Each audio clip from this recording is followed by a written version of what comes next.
모두. 네. 자, 파워목장 예배 오신 여러분들 환영합니다. 아직까지 많이 모두 아직 저 입장을 못했네요.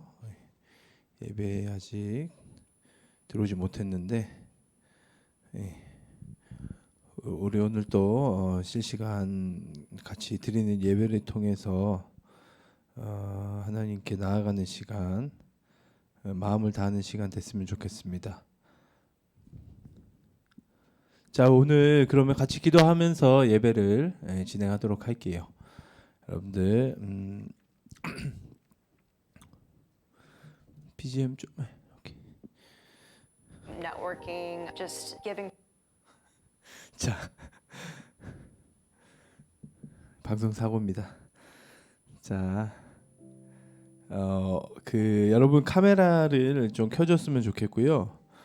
꼭 얼굴을 비추기 힘든 친구들은 뭐 천정이나 벽이나 아니면 뭐 손이나 그렇게 비추고라도 카메라를 꼭 켜고 예배를 드렸으면 좋겠습니다. 왜냐하면 이거를 다른 곳을 비추더라도 카메라를 킨 것과 켜지 않은 게 이게 집중의 차이가 크다는 걸 제가 많이 봤기 때문에 여러분들을 위한 거예요. 이거 뭐 카메라 여러분 켜고 안 켜고 제가 뭐 좋을 게 있겠어요, 그렇죠? 제 선생님들이 여러분들 이름도 다 뜨고 하는데, 근데 여러분들을 위해서라면 하나님께 나아갈 때 집중하는 게 좋기 때문에 그래서 꼭 얼굴을 비추지 않아도 괜찮습니다. 대신에 카메라는 꼭 켜고 예배를 드릴 수 있기를 바라요.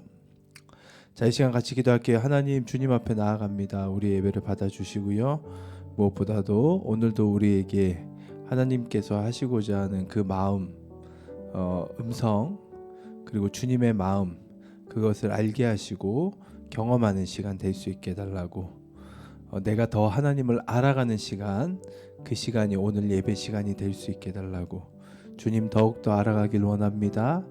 주님이 나를 향한 생각, 그리고 주님이 나를 이끌고자 하는 그 마음, 하나님의 그 마음을 우리가 더욱더 집중하며 알아가기 원하오니 인도하여 주시옵소서.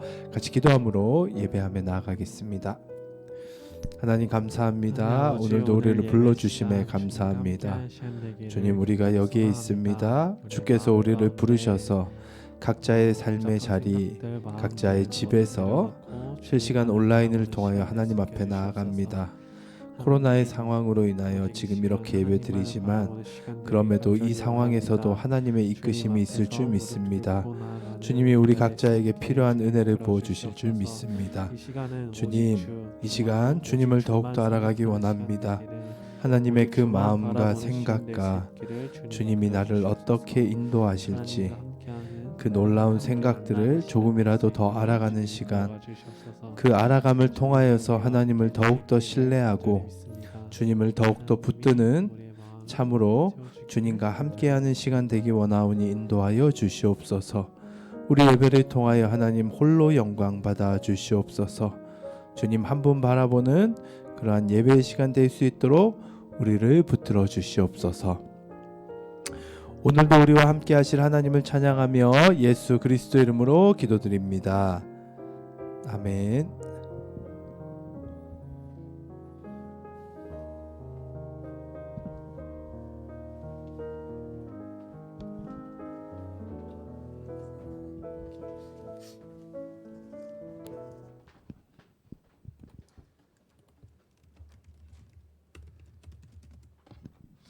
우리 함께 사도신경 고백, 신앙 고백함으로써 오늘 예배를 시작하도록 하겠습니다. 전능하사 나는 전능하신 아버지 하나님 천지의 창조주를 믿습니다. 나는 그의 유일하신 아들 우리 주 예수 그리스도를 믿습니다. 그는 성령으로 잉태되어 동정녀 마리아에게서 나시고 본디오 빌라도에게 고난을 받아 십자가에 못 박혀 죽으시고 장사된 지 사흘 만에 죽은 자 가운데서 다시 살아나셨으며 하늘에 오르시어 전능하신 아버지 하나님 우편에 앉아 계시다가 거기로부터 살아있는 자와 죽은 자를 심판하러 오십니다. 나는 성령을 믿으며 거룩한 공교회와 성도의 교제와 죄를 용서받는 것과 몸의 부활과 영생을 믿습니다. 아멘. 네, 오늘 2021년 1월 셋째 주 바오목장 온라인 예배 오신 여러분들 진심으로 환영합니다.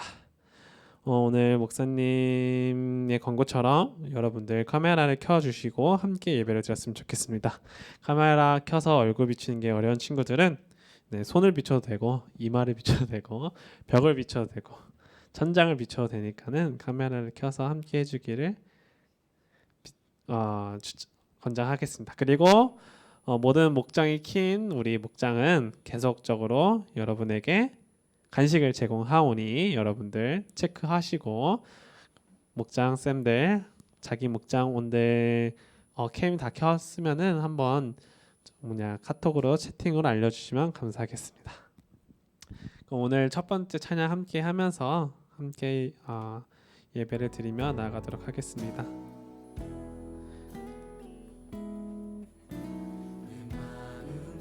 전부를 다 아시는 주님, 나 당신께 숨길 것 하나 없네. 주 보좌 앞에 나아가 다 아뢰니 모든 근심과 슬픔 사라지네. 우리 다시 한번 고백하며 나아갈 때에 우리의 전부를 다 아시는 그 주님이 우리를 지금 이 시간 바라보고 계십니다. 내 마음속 전부를 다 아시는 주님, 나 당신께 숨길 것 하나 없네. 주 보좌 앞에 나아가 다 아뢰니 모든 근심과 슬픔 사라지네. 주 내 맘에 늘 계시고 주 안에 늘 거하니 이 놀라운 사랑, 그 사랑 앞에 나 나아가 목소리 높여 찬양 드리네.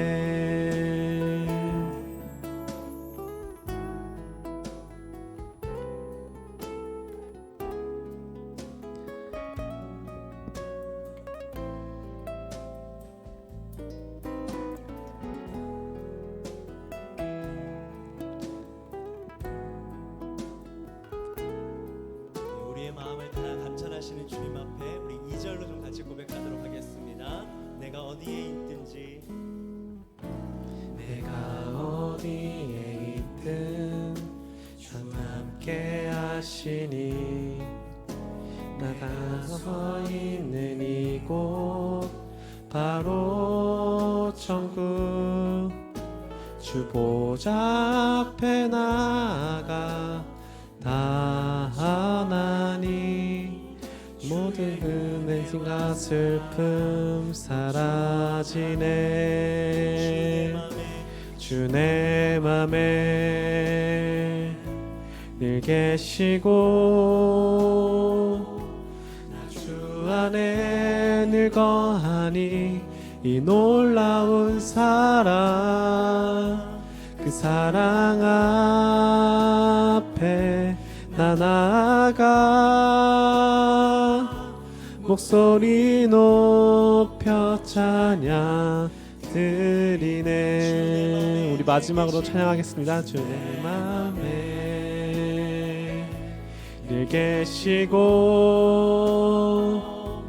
늘 주 안에 늘 거하니 이 놀라운 사랑, 그 사랑 앞에 나 나아가 목소리 높여 찬양 드리네. 주님이 우리의 마음에 계시고 우리가 주님 안에 거할 때에 정말로 그 놀라운 하나님의 나라를 우리가 경험할 것을 믿습니다. 우리 이 시간에는 오직 주라는 찬양을 함께 하면서 나갈 텐데요. 여러분들 함께 있는 자리에서 박수 치면서 신나는 마음으로 우리 찬양했으면 좋겠습니다.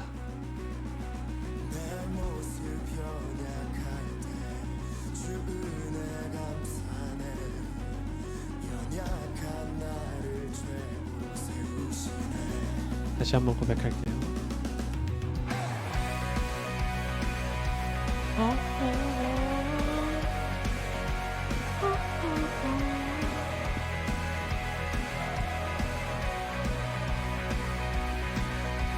내 영혼 충만하고 내 마음 감동해 연약한 나를 최고로 세우시네. 나의 미래 주소네 내 꿈을 찾았네. 주 없이 나의 삶에 의미가 없네. 내 나라 곧 오리라. 내 모든 것들이 내 세상 그 무엇보다 오직 주. 지금 내 안에 계신 주. 주의 빛 세상 보도록 사라져. 주 하나님 결박을 끊으신 주. 빛 되신 주의 모든 것 외치네. 오직 주.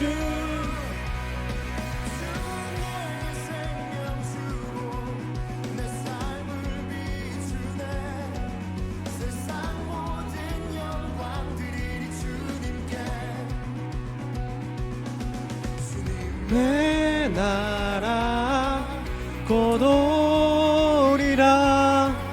내 모든 것들이 내 이 세상 그 무엇보다 오직 주. 지금 내 안에 계신 주. 주의 빛 세상 보도록 약한 내 모습 사라져. 주 하나님 결박을 끊으신 주. 빛 되신 주께 모든 것 외치네. 오직 주.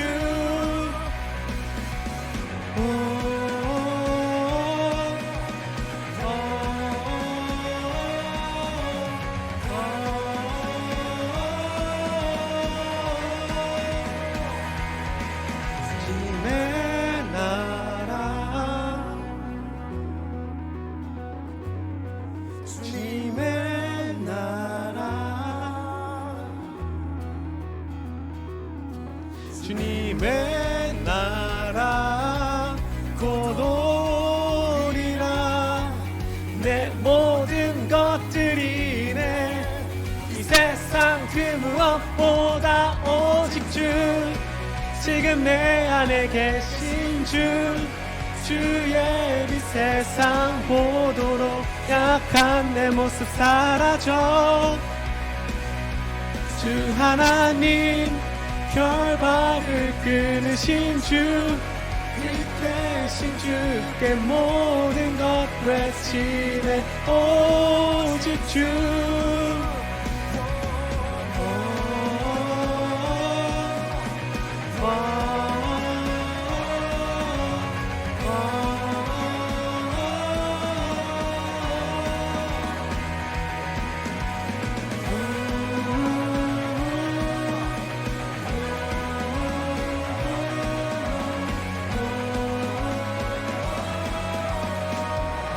지금 우리 안에 계신 그 주님이 우리의 약한 모습을 다 사라지게 만들 것이고, 우리는 이 시간 빛 되신 주님을 함께 외치며 나아갈 것입니다. 여러분, 우리 마지막으로 위대하신 주님 함께 찬양하면서 나아가도록 하겠습니다.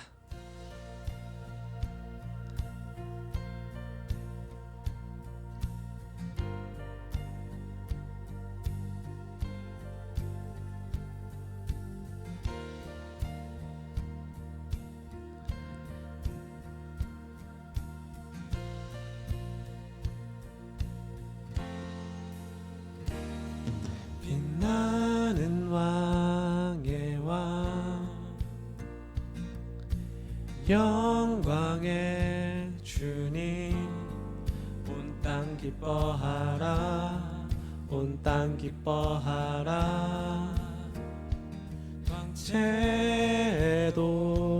입고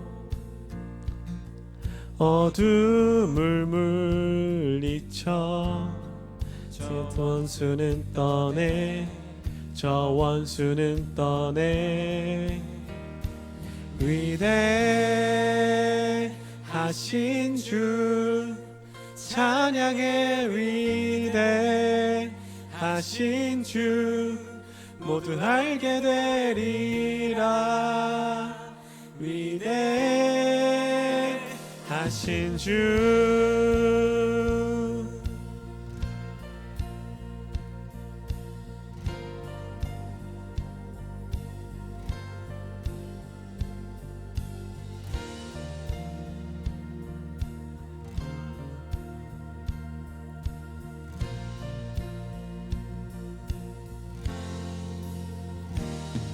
영원한 주의 주 시간의 주관자 알파와 오메가 알파와 오메가 삼위의 하나님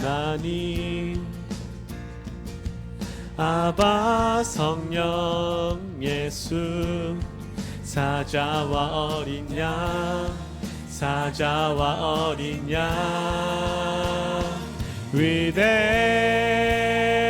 위대하신 주 찬양해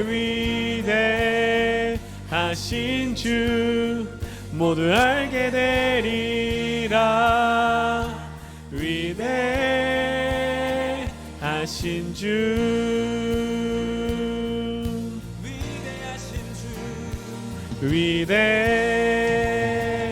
위대하신 주 찬양해 위대하신 주 모두 알게 되리라 위대하신 주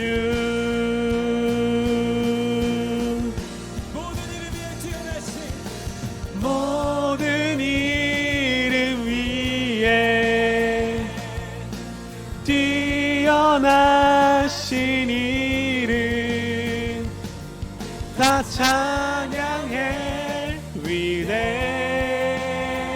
위대하신 주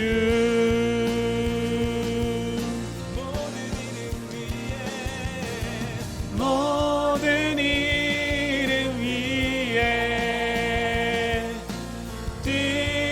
뛰어나신 이름 다 찬양해 위대하신 주 목소리로 고백하십시다 위대하신 주 하신 주 찬양해 위대하신 주 모두 알게 되리라 위대하신 주 우리 이 시간 함께 기도하면서 나아가겠습니다. 위대하신 주님 우리가 이 시간 주님을 바라보길 소망합니다. 말씀을 통해 우리가 생명을 얻고 주님과 함께하길 소망합니다. 이전에 내가 죽고 이제 십자가에 함께 이전의 나를 못 받고 예수 그리스도와 함께 다시 태어나기를 주님 내가 간절히 소망합니다. 이 예배의 시간 주님의 말씀으로 다시 태어날 저를 소망하면서 우리를 소망하면서 함께 기도하며 나아가겠습니다. 같이 기도하겠습니다. 하나님 아버지 빛나는 왕의 왕이신 하나님 이 시간 우리 가운데 찾아와 주시옵소서. 주님의 말씀으로 주님의 생명으로 내가 거듭나길 소망하고 내가 다시 태어나길 주님 소망합니다. 주님의 말씀으로 우리를 거듭나게 이끌어 주시옵소서. 주님 우리를 주님의 품으로 이끌어가 주시옵소서. 주님과 함께하는 우리가 되기를 주님 간절히 소망합니다. 이 시간 주님을 간절히 부르짖습니다. 주님 우리 안에 주님의 영이 함께하기를 주님의 성령이 내 안에 함께하기를 주님 간절히 소망합니다. 주님 이끌어가 주시옵소서.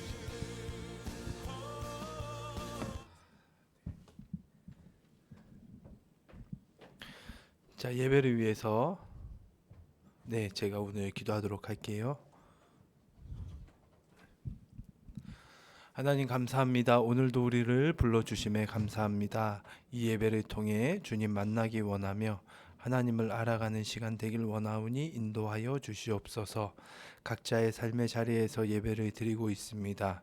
그곳에서 드리는 예배가 영과 진리로 드려지게 하여 주시고 무엇보다 우리가 한 마음으로 더욱더 주님께 집중하기 위하여 카메라를 켜고 그리고 정말 집중하는 마음으로 주님께 온전히 나아가길 원하오니 우리의 마음을 주장하여 주시옵소서. 성령 안에서 하나 되길 원하오며 영과 진리로 드려지는 이 예배를 기뻐 받아 주시옵소서. 예수 그리스도 이름으로 기도드립니다. 아멘. 자, 제가 기도에서도 언급했듯이 여러분들 그 카메라를 꼭 켜주시고요. 그리고 얼굴을 비추기 힘든 친구들은 벽이나 손이나 어디든 비춰도 상관없습니다. 근데 여러분들이 좀 공개해서 함께 드리는 예배 됐으면 좋겠습니다. 네. 자, 드려진 예물 우리 그 성경책에 끼워 주시고요. 예물을 그리고 우리 함께 헌금 찬양하며 하나님 앞에 봉헌하는 시간 갖도록 하겠습니다. 나는 하나님을 예배하는 예배자입니다.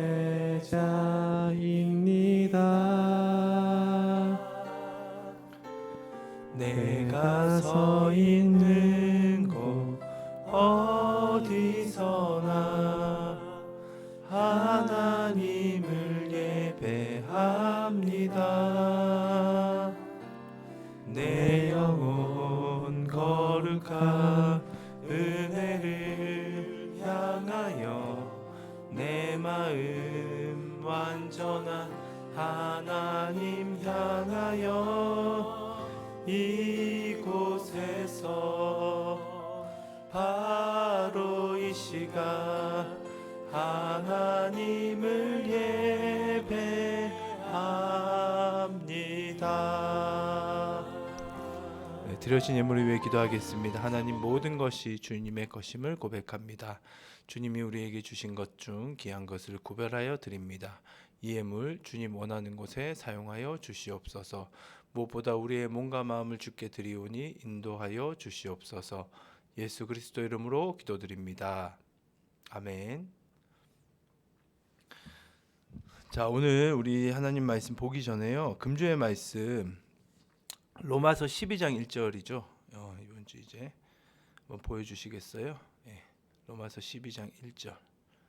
네, 이 주의 말씀을 여러분들이 암송을 하고 우리 각 목장 선생님께 체크를 받으시면 그에 맞는 여러분 그 작은 선물을 드리도록 하겠습니다.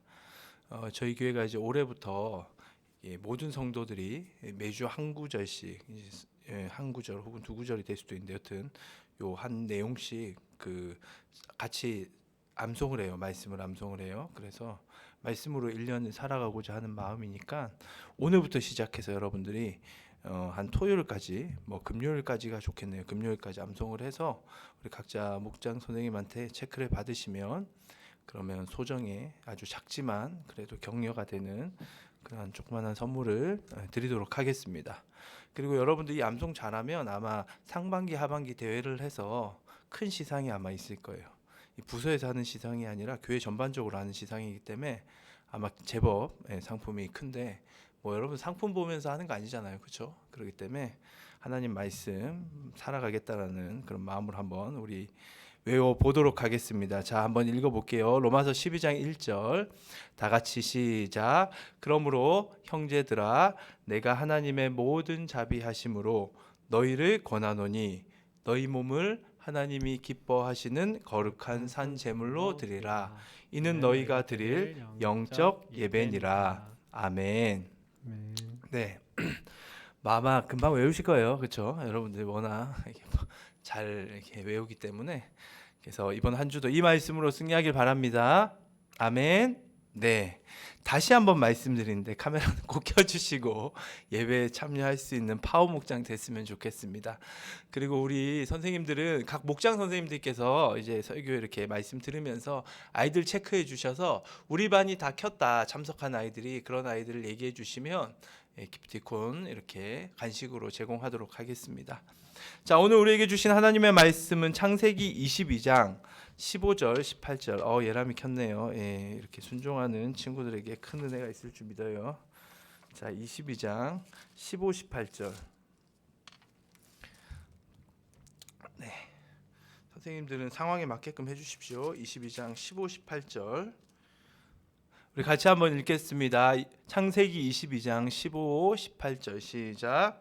여호와의 사자가 하늘에서부터 두 번째 아브라함을 불러 이르시되 여호와께서 이르시기를 내가 나를 가리켜 맹세하노니 내가 이같이 행하여 내 아들 내 독자도 아끼지 아니하였은즉 내가 내게 큰 복을 주고 내 씨가 크게 번성하여 하늘의 별과 같고 바닷가의 모래와 같게 하리니 내 씨가 그 대적의 성문을 차지하리라.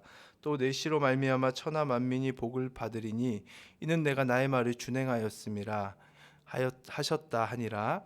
이에 18절까지죠. 여기까지 아멘. 네. 자, 오늘 우리가 함께 나눌 말씀의 제목은 신앙이란이라는 제목으로 하나님 말씀 듣겠습니다.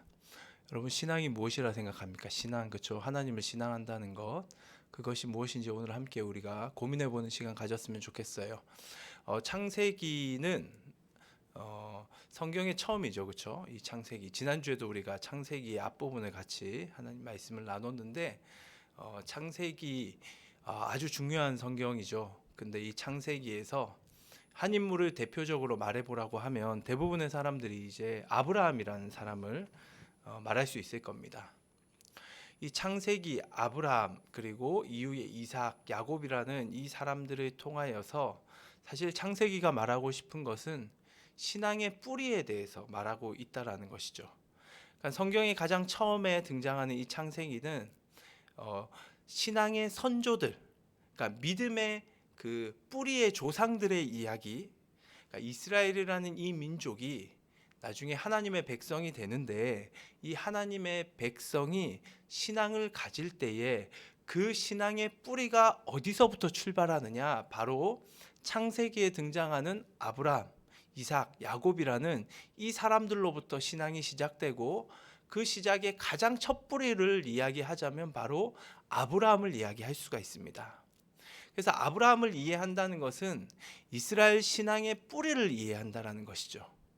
우리에게도 충분히 적용할 수 있죠. 우리 또한 하나님의 백성들입니다. 그렇죠? 하나님을 신앙하고 예수님을 믿기 때문에 하나님의 자녀가 된 우리들에게도 우리의 신앙의 뿌리를 찾기 위해서는 누구를 봐야 한다?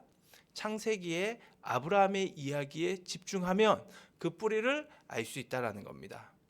오늘 그 아브라함 이야기를 통해서 신앙의 뿌리가 어떤 모습인지, 그리고 그 뿌리를 통해서 어떠한 신앙을 가져야 하고 도대체 신앙이라는 거, 하나님을 신앙한다는 거, 하나님을 믿는다는 것이 어떤 의미인지에 대해서 우리가 생각하고 우리 삶에 적용할 수 있는 시간을 여러분들 가졌으면 좋겠습니다.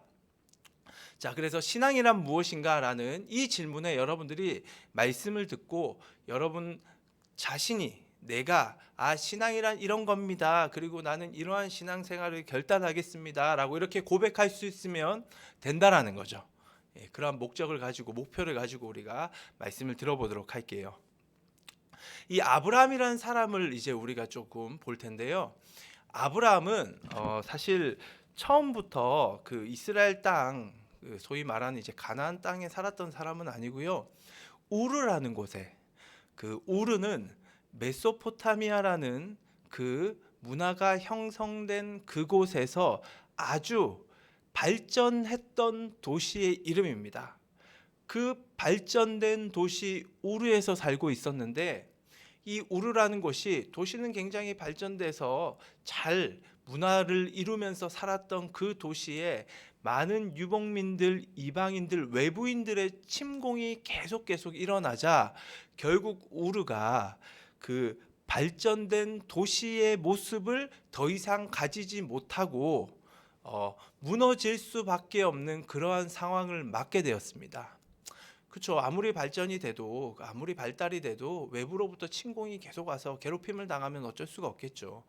그래서 그러한 무너짐을 겪게 되는 시기에 아브라함도 더 이상 그 도시에 살 수가 없었어요. 그래서 아브라함이 이주를 합니다. 하란이라는 곳으로 이주를 해요.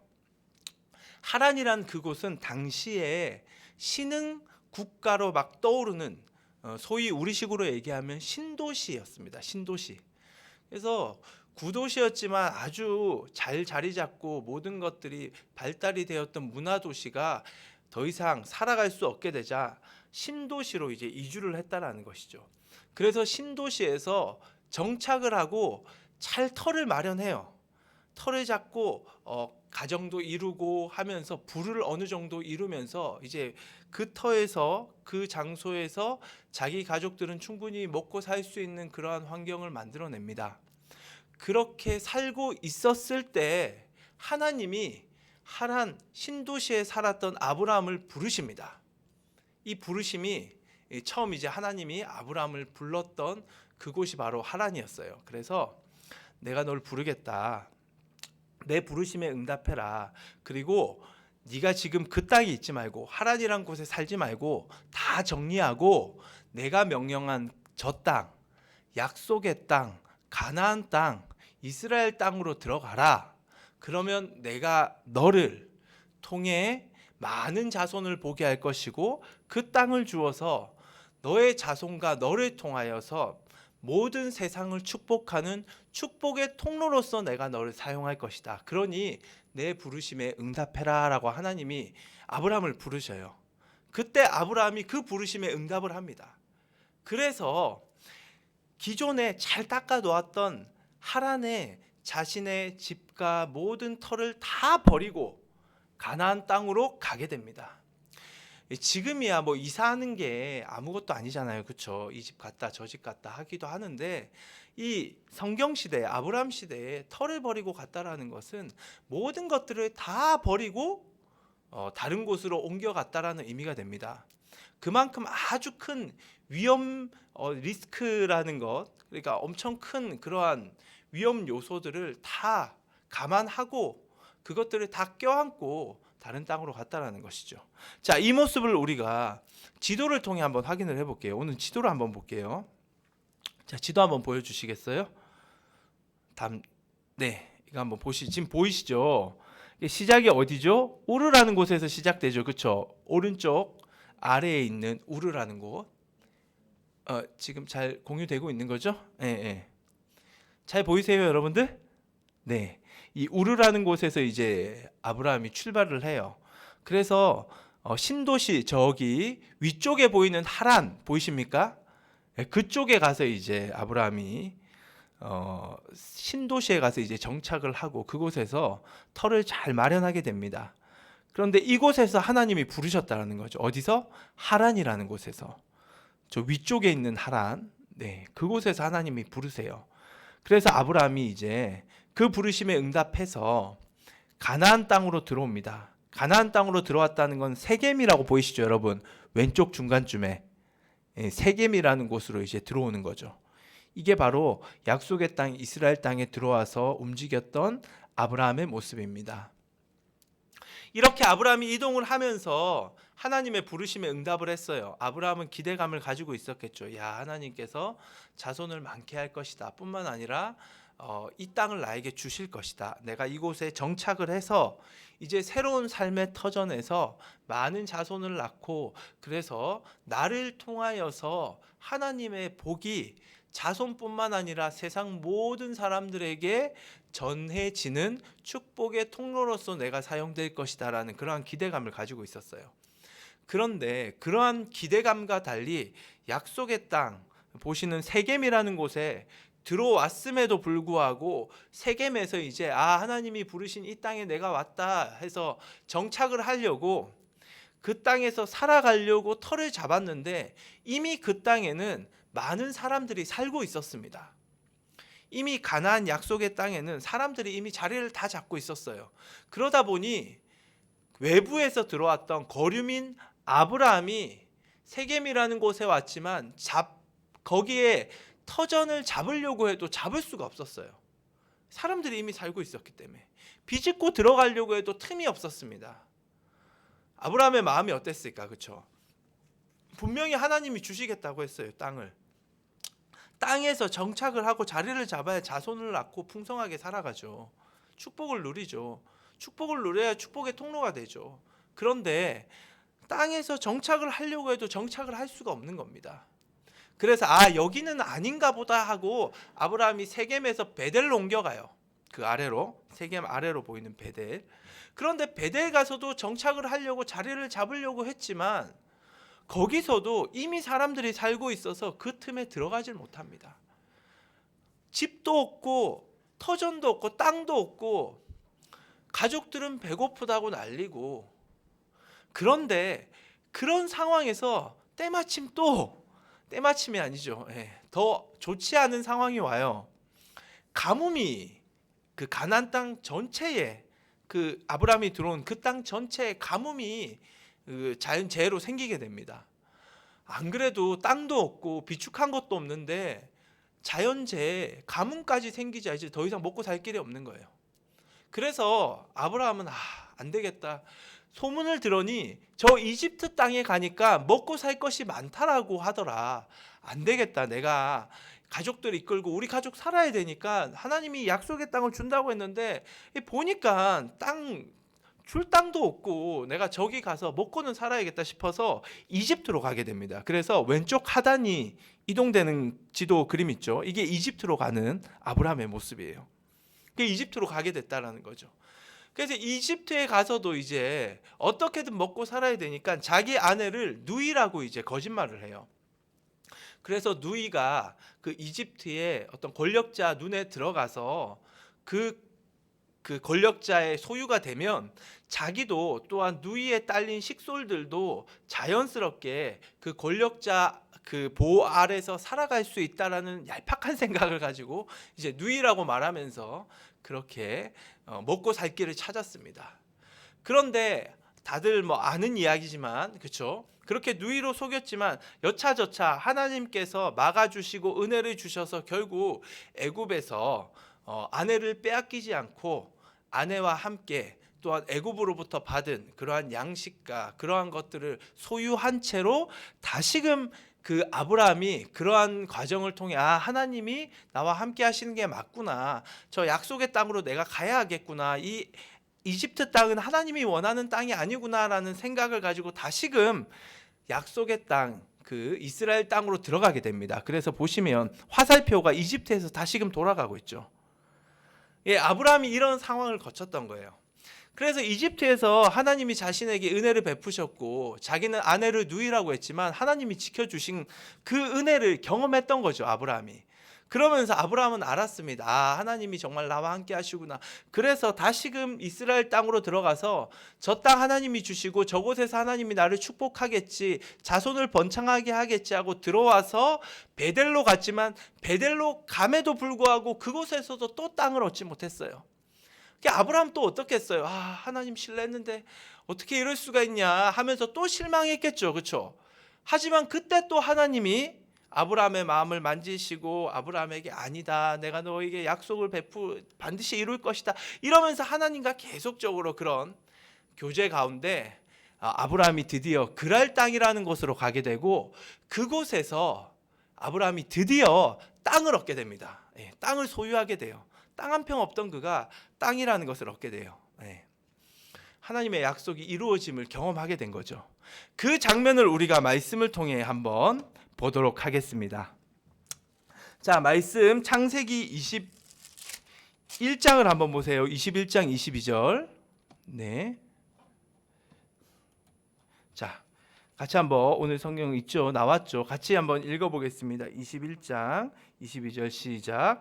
그때에 아비멜렉과 그 군대 장관 비골이, 같이 한번 읽어볼게요. 시작. 그때에 아비멜렉과 그 군대 장관 비골이 아브라함에게 말하여 이르되 내가 무슨 일을 하든지 하나님이 너와 함께 계시도다. 여기 등장하는 인물이 아비멜렉이라는 인물이 등장합니다. 이 아비멜렉은 방금 제가 아브라함이 어느 땅에 왔다? 그랄 땅이라는 곳에 왔다고 했어요. 베델 그 아래에 있는 땅입니다. 남쪽에 있는 땅. 이 그랄 땅에 왔는데 이 그랄 땅의 왕이 바로 아비멜렉이었습니다. 그 당시 고대 사회의 왕이라는 것은, 한 지역을 통치하는 왕이라는 것은 절대 권력자예요. 그 왕이 말하는 게 법입니다. 그런데 그 왕이 아브라함에게 하나님이 너와 함께 하신다라고 인정을 해줍니다.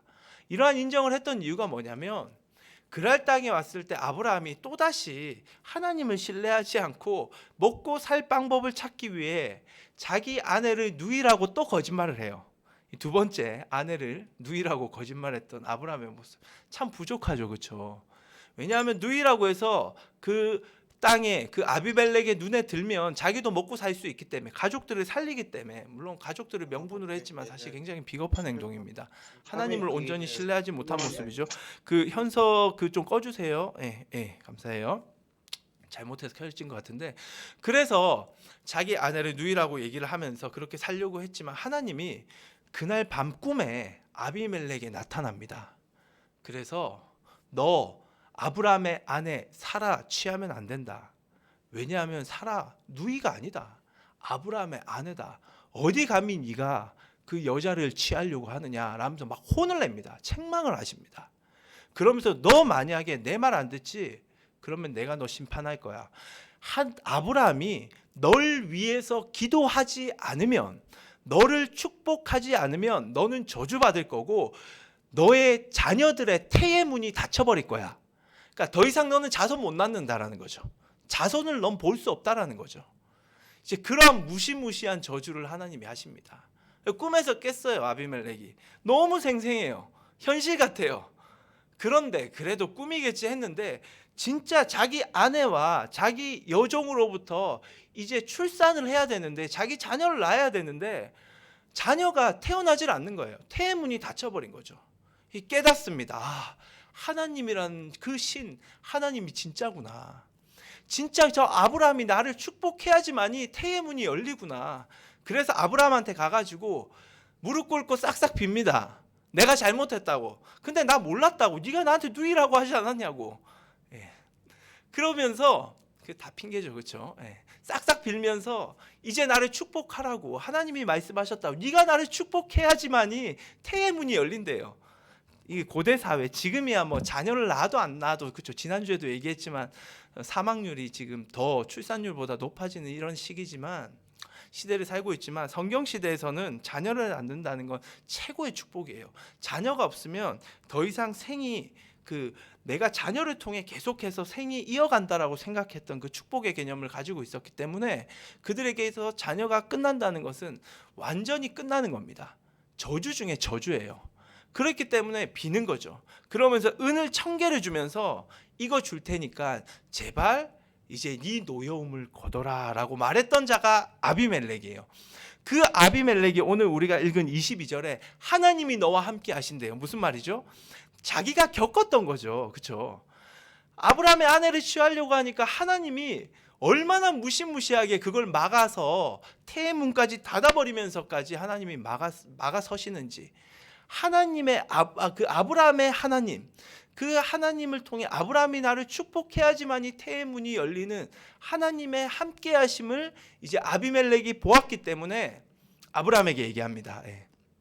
하나님이 너와 함께하시구나. 그러면서 여기에 끝나지 않아요. 아브라함이 하나의 약속, 언약을 제안합니다. 이 고대 사회에서, 성경 시대에서 약속은, 우리는 친구끼리 약속을 하잖아요. 그런 약속은 사적인 약속이고, 그 아브라함과 아비멜렉이 했던 약속은 질이 달라요. 공적인 약속입니다. 이 공적인 약속은 항상 어떤 사회적인 위치가 비슷한 사람이 그 약속을 한다든지, 아니면 누군가는 월등하게 우월한 사람이 약자를 보호하기 위해서 약속을 해요. 그러면 지금 아브라함과 아비멜렉의 이야기는 어떤 약속이겠어요? 급이 맞지는 않아요. 그렇죠? 아브라함은 한낱 유목민, 거류민, 땅 한 평 없었던 거지와 같은 자고, 아비멜렉은 왕입니다. 이 두 신분이 맞지가 않잖아요. 그렇죠?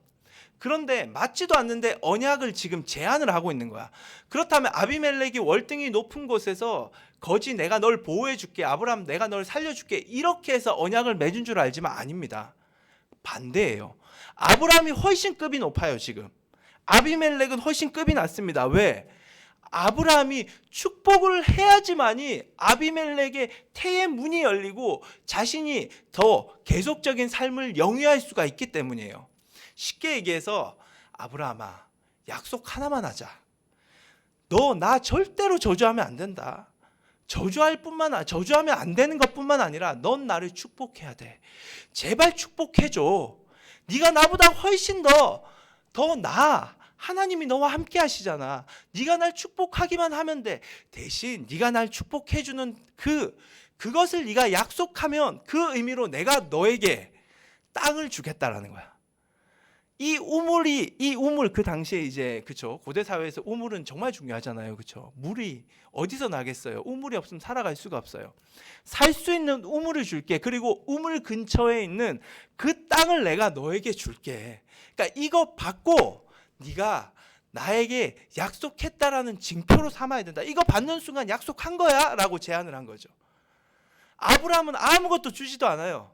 가만히 있습니다. 근데 이 왕이라는 사람이 와서 머리를 굽신거리면서 제발 나를 축복해달라는 거죠. 신앙이라는 건 바로 이거예요. 세상은 우리에게 와서 축복해달라고 외치고 있다라는 것이죠. 진짜 신앙인에게는 그들이 와서 제발 우리를 보살펴주고 돌봐주고 축복해달라고 그 신앙인에게 머리를 숙인다라는 겁니다. 지난주 들었던 창세기의 말씀도 마찬가지죠. 그렇죠? 하나님의 형상으로 지음받은 인간은 하나님을 대신해서 세상을 돌보는 자입니다. 세상을 향하여 축복하는 자예요. 세상을 세워주고 세상을 위로해주고 세상을 고치는 자입니다. 그 모습이 이제 아브라함을 통해 드러난다는 거죠. 이러한 놀라운 하나님의 역사를 통해 아브라함은 하나님의 그 은혜를 경험하게 됩니다. 하나님은 정말 이런 분이구나. 하나님이 약속하시면 반드시 이루시구나. 땅을 차지하게 되었다라는 거죠. 그 땅뿐만 아니라 이곳에 와서 그랄 땅 브에르셰바라는 곳이거든요. 이곳에 와가지고 드디어 이 아까 지도에 보면 브에르셰바라는 곳인데, 지도 한 번만 더 보여주세요. 죄송해요. 예. 브에르셰바라는 곳인데 이곳에 와서 비로소 100세 되던 해에 이삭을 출산을 하게 돼요.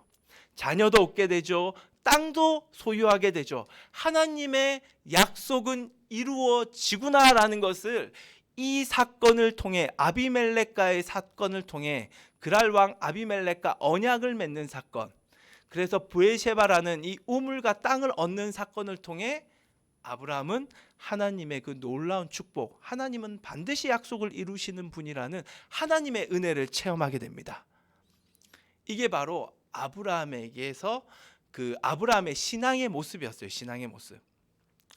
자, 이러한 모습을 통해서 자 이제 우리가 오늘 본문을 볼게요. 오늘 본문, 오늘 본문으로 넘어가시면, 오늘 본문은 그쵸, 우리가 함께 읽었죠. 여러분, 오늘 본문 22장의 사건인데 너무나도 잘 아는 사건이죠. 어떤 사건이죠?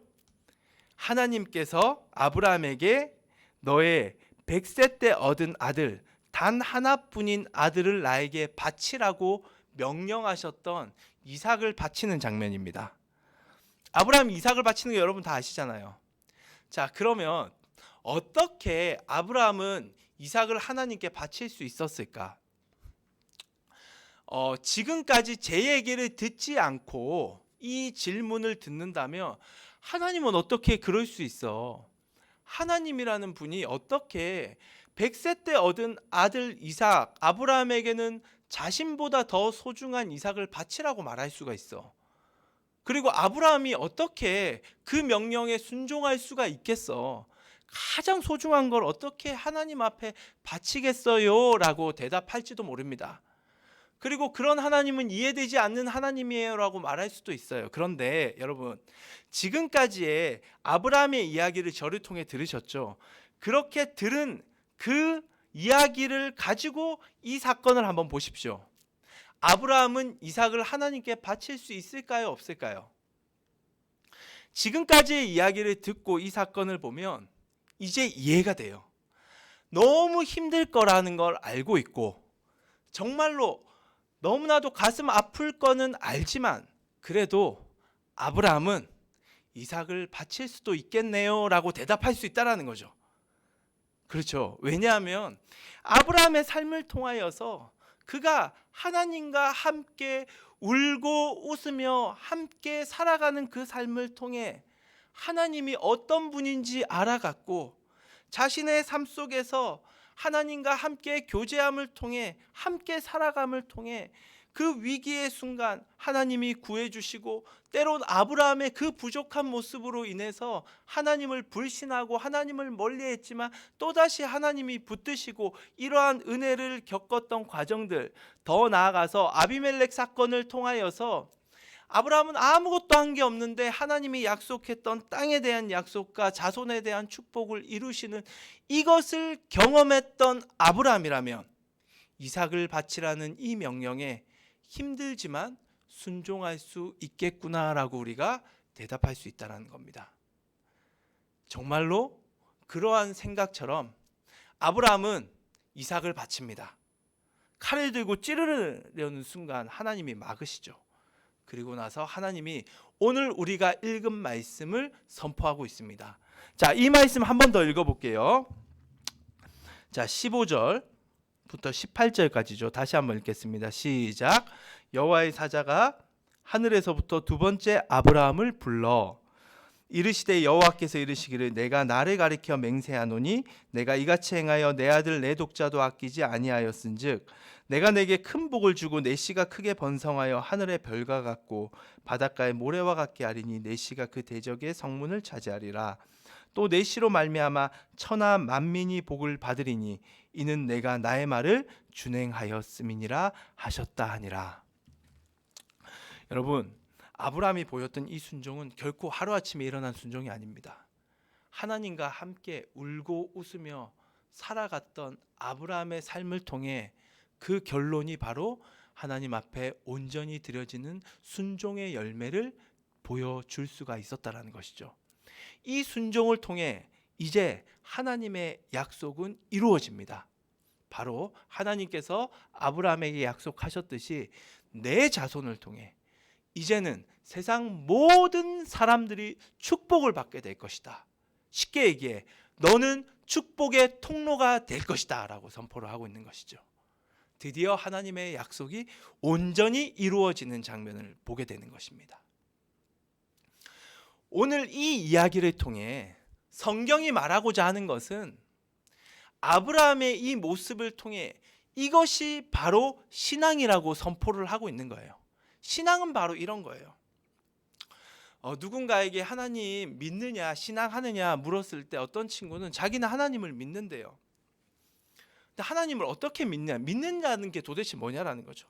그냥 머리로 자기는 하나님이란 존재를 인정하고 있고 그리고 하나님 그분을 뭐 그렇게 부정하지도 않고 그냥 받아들인대요.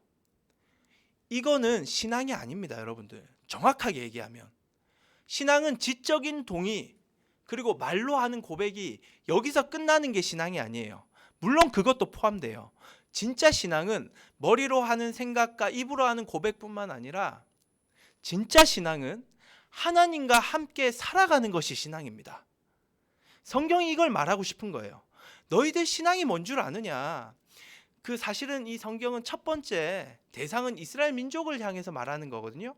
그리고 나아가서는 하나님을 믿는 예수 그리스도로 인하여 하나님을 믿는 우리 모두에게 하는 하나님의 말씀이죠. 그렇죠? 그래서 이스라엘 민족과 우리에게 하는 하나님의 말씀인 이 창세기를 통하여서 하나님이 말하고 싶은 것은 신앙이 뭔 줄 아느냐? 신앙은 단순히 지적으로 동의하고 하나님의 존재를 그렇게 하나님은 계시죠. 이거를 인정하는 거기에 끝나는 게 아니라는 거죠. 신앙은 하나님과 함께 살아가는 겁니다. 하나님과 함께 울고 웃고 하나님과 함께 그렇게 살아가는 이야기가 바로 신앙이에요. 이야기가. 여러분, 하나님과 함께하는 이야기가 있습니까? 하나님과 울고 웃는 그 이야기를 말할 수가 있나요? 그것을 말하고 있다면, 말할 수 있다면 그게 신앙입니다. 그게. 누군가는 저에게 와서 그렇게 얘기해요. 목사님, 제가 하나님 앞에 진로가 너무 고민이 돼서 진로를 알려달라고 막 기도를 했어요. 그런데 하나님이 아무 응답이 없으세요. 제 기도가 잘못됐나요? 제가 보기에는 기도가 잘못되진 않았어요. 여러분 진로를 놓고 고민해야죠. 기도해야죠. 그렇죠? 근데 하나님이 응답이 없었던 건 잘못된 거. 그것도 잘못된 거 아닙니다. 시간이 지나면 알게 돼요. 그런데 그러한 모습들 하나님 앞에 나가 부르시는데 하나님의 응답이 없었어. 그것 신앙이 맞습니다. 그게 신앙이에요. 그게 때론 내가 아무 마음도 없었고 그냥 예배의 자리에 나왔는데 갑자기 막 찬양이 내 귀에 들리더니 내 마음이 막 뜨거워지고 갑자기 내 마음이 막 녹고 위로가 되고 이것도 신앙 맞습니다. 어떤 일이 생겼을 때 가장 먼저 하나님을 찾는 것, 하나님을 생각하는 것, 하나님 어떻게 내가 이런 일을 겪을 수가 있어요? 이거 다 신앙 맞아요. 아브라함이 그렇게 신앙을 했어요. 하나님, 내가 약속의 땅에 왔는데 이게 뭡니까? 하나님이 주기로 한 약속의 땅, 내가 설 곳이 없습니다. 나 어떻게 해야 됩니까? 그래서 애굽 땅에 가서 하나님, 나 하나님 신뢰 못 하겠습니까? 내 방법대로 해볼게요. 그런데 하나님이 네 방법대로 하는 게 아니다. 내 방법대로 해야 된다라면서 아브라함을 다시금 달래줬던 이 모든 것들이 신앙입니다. 이 이야기, 이게 신앙이에요, 여러분. 그리고 아브라함이 와서 정말 부족한 아브라함이었는데 하나님이 아비멜렉을 통하여서 축복을 해야 되는 사람으로서 생각나게 하고 그래서 아브라함이 축복하고 막 이러한 모든 사건의 과정들, 이게 바로 아브라함과 하나님의 이야기, 신앙입니다. 신앙. 이제 여러분과 하나님의 이야기를 쓰셔야 합니다. 그 이야기를 우리가 만들어 가야 된다는 거죠. 성경이 말하고 싶은 게 그거예요. 그게 신앙이라는 거예요. 그게 신앙. 그래서 그 신앙의 끝에는 뭐가 있느냐? 아브라함과 그렇죠? 하나님이 그렇게 울고 웃으며 알콩달콩 그렇게 지내잖아요. 그러면서 하나님이 아브라함을 하나님은 전적으로 알겠죠. 근데 아브라함은 하나님을 잘 모르니까 시간이 지날수록 더 알아가는 거죠. 자, 보세요. 여러분 보시면 지금 카메라 켠 친구들이 있죠. 그렇죠? 이 카메라 킨 친구들을 보면 여러분 다는 아닙니다. 그냥 목사님 말이니까 순종해야지 하고 킨 친구도 있는데 이 중에는 저와 관계가 좋아서 제 마음을 더 이해하는 그런 친구들이라 카메라 켠 친구도 있어요. 이 무슨 말이냐? 이 관계와 안다라는 건 그런 거예요. 상대를 알면 알수록 그 사람의 의도와 마음을 알기 때문에 자연스럽게 그 사람의 말에 순종을 한다라는 거죠. 이게 신앙이에요. 이게 신앙. 하나님과 더 알아가는 거예요. 아브라함이 하나님을 나중에는 너무 잘 알았기 때문에 그 아비멜렉 사건을 통해서 하나님 이런 분이구나라는 걸 너무 깨달았기 때문에 이삭 바치라고 했을 때 아브라함은 바칩니다. 하나님은 이유가 있어. 하나님은 날 축복하시는 분이야. 내 아들 뺏어갈 뿐이 아니야. 분명히 하나님 이유가 있을 거라고 그 마음을 헤아려 바친다라는 거죠. 이게 신앙 이야기예요, 여러분. 그렇게 하나님을 알아가는 거예요. 2021년도 하나님을 알아가는 저와 여러분들의 시간 될 줄을 믿습니다. 여러분과 하나님 그 사이에 여러분들은 아직까지 하나님을 이렇게 아는 게 많이 어색할 거예요. 여러분보다 먼저 하나님을 많이 알았던 분들이 계십니다. 바로 저와 선생님들이에요. 그래서 저와 선생님들이 하는 역할은 뭐냐? 여러분과 하나님 사이에 중간 다리 역할을 우리가 하는 거예요. 그래서 다리가 되어서 여러분들이 하나님을 알 수 있도록 도와주는 거예요. 그리고 하나님의 은혜를 경험할 수 있도록 그 중간 다리를 역할을 해서 여러분과 하나님이 울고 웃는 시간을 보내도록 우리가 열심히 돕는 그 하나를 보내겠습니다. 여러분도 결단하시기 바랍니다. 2021년 그냥 지적으로 아는 거 아니죠. 입으로만 고백하는 거 아니라 습관적으로 아는 게 아닙니다. 내가 하나님과 함께 울고 웃겠다. 하나님과 함께 한번 살아보겠다. 그래서 하나님과 나와의 이야기를 한번 써내려가 보겠다. 그런 축복된 너무나도 행복하고 기쁜 그러한 2021년 신앙인의 한 해가 저와 여러분들의 한 해가 되기를 간절히 바랍니다. 하나님이 우리에게 원하시는 것, 우리의 태도가 변하고 우리의 생각이 바뀌고 좋은 습관이 생기고 물론 원하지만 그것보다 더 원하는 게 있습니다. 너와 내가 함께 살아가는 이야기를 좀 써보자라는 거예요. 함께 울고 웃어보자라는 겁니다. 이 하나님의 초청에 응답하는 저와 여러분 되기를 간절히 바랍니다. 아멘. 네, 이 시간 함께 우리 찬양할게요.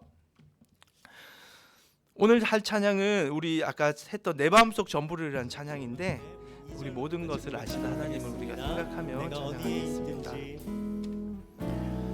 1절부터 좀 해주세요. 네, 내 마음속 전부를. 네, 이 찬양 우리가 할 때에 하나님이 나와 함께 하신다라는 그 마음을 여러분들이 품고 내가 한 주간 하나님과 함께 살아가겠습니다라는 결단했으면 좋겠어요. 다시는 주님 나 당신께 숨길 것 하나 없네. 주 보좌 앞에 나아가 다 하네. 모든 근심과 슬픔 사라지네. 내 마음속 전부를. 네.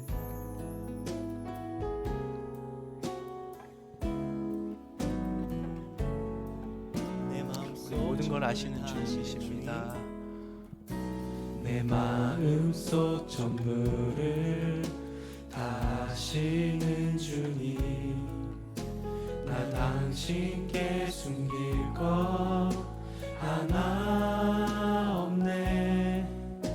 주 보좌 앞에 나아가 다 아뢰니 모든 근심과 슬픔 사라지네. 주 내 맘에 주 내 맘에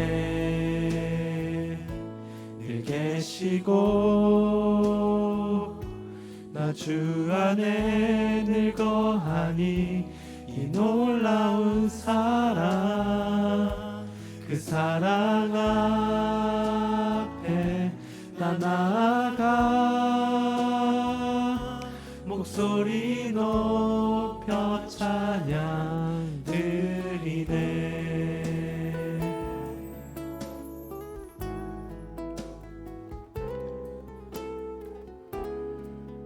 우리 2절로 좀 같이 고백하도록 하겠습니다.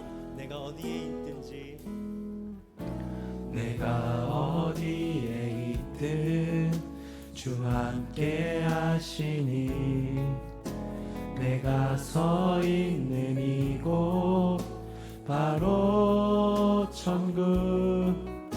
주 보좌 앞에 나아가 나절하니 주의 은혜와 사랑 넘쳐나네. 주 내 맘에 주 내 맘에 늘 계시고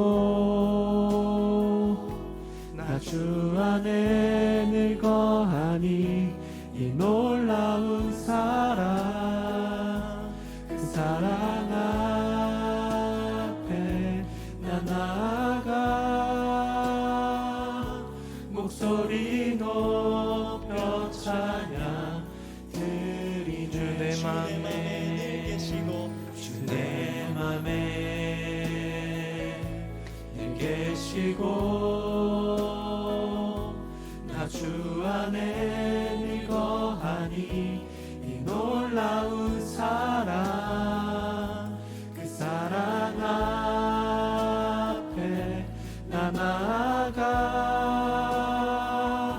목소리 높여 찬양 한 번 더 주 내 내 맘에 늘 맘에 계시고 주 내 맘에 늘 계시고 나 주 안에 늘 거하니 이 놀라운 사랑, 그 사랑 앞에 나 나아가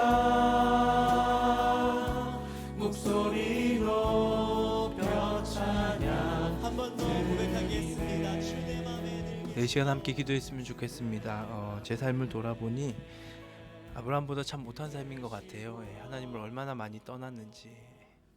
아브라함이 하나님 불신했던 거 정말 그렇게 불신했고 많이 돌아섰습니다. 그런데 하나님이 아브라함을 단 한 번도 버리지 않으신 것처럼 늘 함께 하신 것처럼 정말 하나님이 돌아보니까 저와 함께 하신 하나님의 은혜를 생각하지 않을 수가 없습니다. 하나님이 그렇게 함께 하시니 제가 하나님과 교제했고 여기까지 올 수 있었던 것 같습니다. 하나님은 결코 우리를 버리지 않으십니다. 하나님은 지금도 여러분과 함께 하십니다. 그분과 함께 울고 웃으며 그분과 함께 이야기를 써내려 가십시오. 그러면 그 끝에 반드시 온전히 순종하여 축복의 통로라는 놀라운 차영지로 세움받을 것입니다. 그것이 우리의 삶이 될 줄을 믿습니다. 이 시간 받은 말씀 붙들고 우리 같이 주님 이름 부르고 기도하겠습니다. 주여, 하나님 돌아보니 참으로 주님을 등졌던 모습들이 참으로 많습니다. 아브라함 생애를 보니 그럼에도 하나님은 아브라함과 함께하였습니다. 아브라함은 하나님과 울고 웃었습니다. 때론 하나님 앞에 투정도 했습니다. 때론 원망도 했습니다. 그때 하나님은 때론 침묵도 하셨을 것이고 때론 말씀도 하셨을 것입니다. 그렇게 울고 웃으며 하나님을 알아갔던 그 시간의 결말, 아브라함은 자신의 가장 귀한 이삭을 바치는 온전한 순종을 보였습니다. 그리하여 축복의 통로로서 아브라함을 통하여 세상 모든 만민이 축복받는 놀라운 은총의 통로의 역할을 감당했습니다. 하나님, 우리도 그러한 신앙인의 삶을 걸어갈 줄을 믿습니다. 이것이 신앙입니다. 우리는 그렇게 걸어갈 것입니다. 주님과 함께 울고 웃으며 그리하여 우리의 그 끝에 온전한 순종을 통해 축복의 통로로서 쓰임받을 줄을 믿습니다. 이곳에서 차영지가 일어날 줄 믿습니다. 더 이상 머리로 하는 동의도 아니요, 더 이상 입으로 하는 고백으로만 머문 것이 아니라 내 삶을 통하여서 하나님과 함께 울고 웃는 삶을 결단하며 한 주간도 주님과 함께 살아가기를 마음으로 결단하며 또한 그 축복의 통로의 역할을 감당하는 다리의 역할을 감당할 우리 선생님들의 결단을 주께서 기억하여 주시옵소서. 주님 감사합니다. 우리 마음에 계신 하나님을 찬양하며 축도하겠습니다. 이제는 우리를 위하여 십자가에 달려 죽으신 예수 그리스도의 은혜와 우리를 전부라 말씀하시는 하나님의 큰 사랑과 오늘도 우리에게 말씀하시고 위로하시는 성령의 교통하심이 이제 그저 머리로 알고 그냥 입으로 한번 고백하고 교회에 왔다라는 것으로 만족하는 그러한 신앙의 모습이 아니라 매일매일 주님과 함께 울고 웃겠다라고, 그렇게 하나님과 함께 살아가는 이야기를 써내려 가겠다라고 결단하며 신앙인으로서 살아가기를 마음을 굳건히 하며 세상을 향해 나아가는 파워목장 모든 아이들 머리 위에, 그리고 우리 아이들과 하나님 사이의 다리 역할을 감당하겠노라고 기꺼이 나를 축복의 통로로 사용해달라고 결단하며 주님 앞에 삶을 드리는 우리 선생님들 머리 위에 이제로부터 영원토록 함께 하옵시기를 간절히 축원하옵나이다. 아멘. 우리 하나님께 영광의 박수를 돌리겠습니다.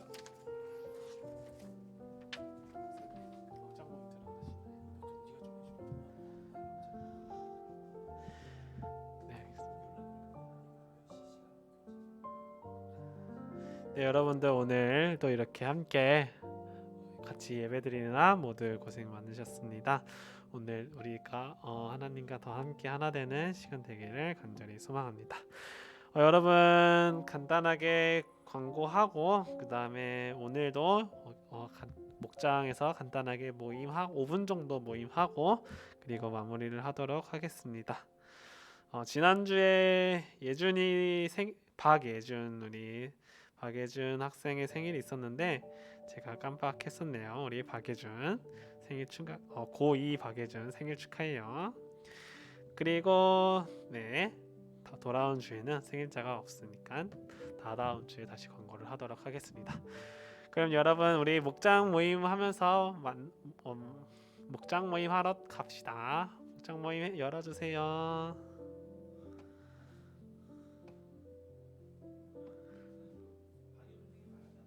했었나?